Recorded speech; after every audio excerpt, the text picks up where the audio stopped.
Welcome back, Warren. It's so nice to have you back. So today we started the Like a Child series, 4-part series, and today's title was My God is For Me. Now we hear this all the time and often is faith related, Warren. What is, looking at the title of the series, what is having faith like a child? So this series is going to challenge us to simplify our faith. So when we say that my God is for me, what we're really looking at is the goodness of God. Okay. So that in a very basic, fundamental, simple way, that we believe that God is good. And I love those statements. Yes. Because it's sort of like saying God is right. Okay. And He is. God is wise. You know, like it's such a profound, it's not profound. Like, it's the most basic thing. True. But it's often things that we battle to believe, but yet we should. So to say God is good, that's not groundbreaking. That is one of the most basic, one of the most simple statements we could ever make. Yet we battle to believe it in reality.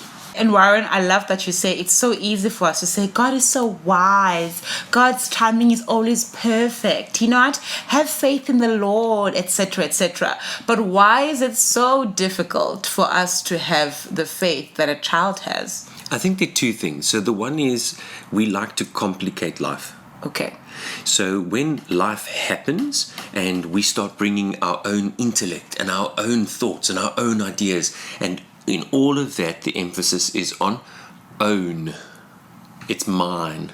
It's me. It's I. And we put ourselves in the center of the universe and of our world, and we make everything revolve around ourselves. And that's the problem.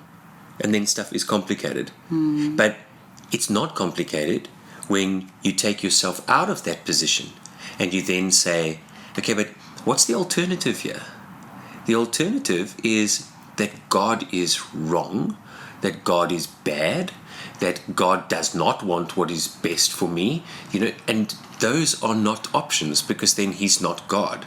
So it's a lot easier for us to rather just believe what He says than to complicate it with all of our excuses. So all of our life experiences and all the things in our own limited understanding, we say, but I don't know why this has happened to me. But yes, you might not know why, and you might not get an answer now, but that doesn't change God's character. So I'd rather stick with God's character and admit that I don't know this right now, because that's the truth. Yeah. You know, Warren, what tends to happen with us as human beings, and perhaps I'll speak about, maybe speak for myself and not try to include other people into this conversation. It's easy for me to say, yes, I have faith in the Lord, but when something wrong happens, or when what I thought God would not allow to happen in my life because I'm God's child, when that happens, there's this space full of doubt and hurt and resentment, and I feel so betrayed. And often I just either take a break from God, or I run away from God, or I do what Adam and Eve did and I hide. Why do you think we do that? And how can we try and return to the Lord when such things do happen? So it's the theory and the practical. Okay. It's the I know what I'm supposed to do, so I can read it in a textbook. And I promise you, everything is so super clear and life is simple when you read it in the textbook.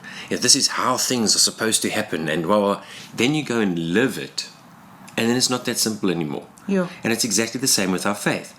Is we often go and we get the principle, okay? But the principle is a dead thing until you have to live it.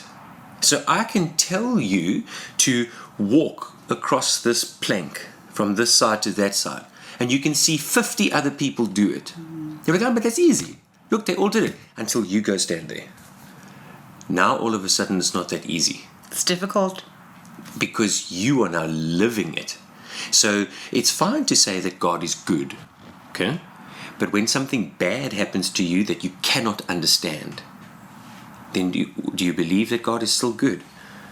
And that's the challenge. The challenge is not to say that it's easy. I'm not saying it's easy to believe that God is good. I'm just saying He is good. Whether it's easy or not for you to believe, it cannot change. So what then does need to change is that I need to trust Him. And those are things, again, Nanella, we say it so simply. We say we must trust God. When do you need to trust God? When do you need to trust someone? It's when you are falling and the person says, I'll catch you. It's not when you're just standing there. Yeah, true. Wow. Then you're not thinking about, I need to exercise my trust and my faith and my hope. It's when there is doubt. So you trust my character. I say to you, Anela, I did not do that. Okay? If you have all the evidence in the world that it's so obvious that I didn't do it, how much trust do you need? But what happens when you don't have the evidence? What happens when you haven't even spoken to me, but somebody else tells you something and says, oh, but Warren, this, that, the next thing? You have a choice to make. What are you going to do? You are either going to trust me because you know me and my character, and you're going to say, despite the fact that I might not have all of the evidence, despite the fact that I might not understand, what do I choose? Sure. I choose to trust. And that's what trust is. And that's exactly what we need to do with God. Yeah. But I mean, with God it's so much easier because He cannot lie. He cannot fail. He only wants what is good for you. So then us being able to trust Him should not be as difficult. Sure. But it is a choice.